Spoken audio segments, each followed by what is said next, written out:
Hello बच्चों, let's read the question. कह रहा है in which of the following compounds iron has an oxidation state of +3। ये चार कंपाउंड दे रखे हैं, इनमें से वो कौन सा कंपाउंड होगा जिसमें बच्चों आयरन का ऑक्सीडेशन स्टेट +3 होगा। ऑक्सीडेशन स्टेट होता है बच्चों किसी भी कंपाउंड में एक एटम पर आने वाला वो चार्ज जो उसके ऊपर तब आएगा जब उसको हम आयनिक मान के तोड़ेंगे उस कंपाउंड को। तो जैसे फर्स्ट है आपके पास में FeNO3 होल ट्वाइस। ओके बच्चों, आप इसको आयनिक मान के तोड़ो बच्चों। NO3 क्या है? Nitrate ion. इस पे चार्ज क्या होता है? NO3 माइनस होता है ना बच्चों।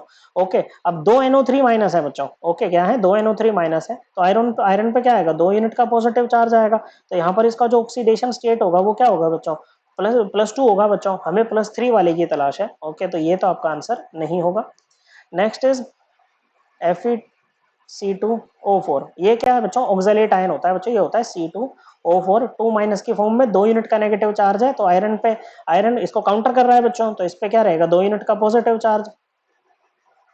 ओके बच्चों, तो इसमें भी ऑक्सीडेशन स्टेट +2 आ रहा है बच्चों।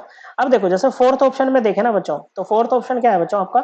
NH4 whole twice SO4, FeSO4 और .6H। तो ये क्या होता है? कि डबल सोल्ट होता है बच्चों। क्या होता है? डबल सोल्ट होता है। इसमें कैटायन एक टाइप का रहता है, सॉरी एनायन एक टाइप का रहता है, कैटायन दो टाइप के होते हैं। जैसे अमोनियम है और ये आयरन का जो है कैटायन यहाँ पर है बच्चों। कौन सा है वो अभी हम देखेंगे।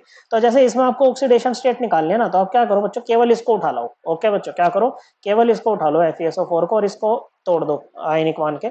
ओके बच्चों, हालांकि आयनिक कंपाउंड ही है बच्चों। तो सल्फेट आयन है SO4 2 माइनस, 2 यूनिट का नेगेटिव चार्ज है, तो 2 ही यूनिट का पॉजिटिव चार्ज होगा बच्चों। तो यहाँ पर भी जो आयरन का ऑक्सीडेशन स्टेट है वो कितना है? +2 है। तो ये हमारा आंसर नहीं है।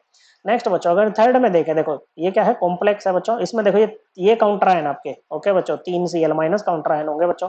तो ये कैसे टूटेगा? FeH2O whole 6 Cl3। ओके बच्चों, तो 3 यूनिट का नेगेटिव चार्ज है बच्चों। ओके, तो ये जो स्फीयर बना, कोऑर्डिनेशन स्फीयर बोलते हैं बच्चों इसको, इस पे 3 यूनिट का पॉजिटिव चार्ज होगा बच्चों। ओके, क्या होगा? 3 यूनिट का पॉजिटिव चार्ज होगा।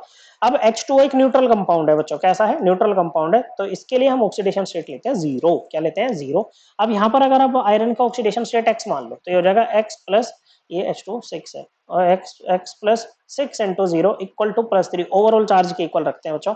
तो X की वैल्यू क्या आ गई? +3। यहाँ पर मतलब इस कंपाउंड में जो आयरन का ऑक्सीडेशन स्टेट है वो कितना है?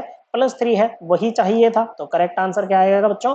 करेक्ट आंसर आएगा आपका ऑप्शन नंबर 3। और ये बच्चों ऑक्सीडेशन स्टेट के कंसेप्ट को हम अपनी NCERT से भी रेफर कर सकते हैं। क्लास 11th की NCERT chapter number 8 redox reaction वाला चैप्टर बच्चों, पेज नंबर 259